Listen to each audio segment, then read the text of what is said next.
Strengthening Faith 11.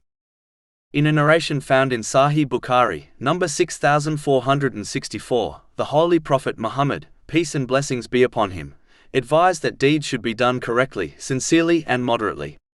He added that a person's deeds will not take them to paradise, and concluded that the most beloved deeds to Allah, the Exalted, are those which are regular, even if they are few.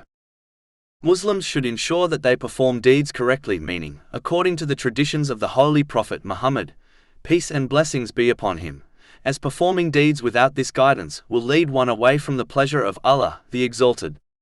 Chapter 3 Ali Imran, verse 31. Say, Prophet Muhammad, peace and blessings be upon him, if you should love Allah then follow me, so Allah will love you and forgive you your sins. Next, they must perform them for the pleasure of Allah, the Exalted, and not for any other reason, such as showing off. These people will be told to gain their reward from those who they acted for on Judgment Day, which will not be possible. This has been warned in a narration found in Jami'a at-Tirmidhi, number 3154. Muslims should perform voluntary righteous deeds moderately without overburdening themselves, as this often leads to one giving up. Instead, they should act according to their capacity and means regularly, even if these actions are little in size and number, as this is far superior to big actions which are performed once in a while. Moderation also prevents one from neglecting any of their duties and responsibilities, whether they are in respect to Allah, the Exalted, or people. Moderation also allows one to fulfill all their responsibilities while ensuring they have plenty of time to enjoy lawful pleasures without excessiveness, extravagance or waste.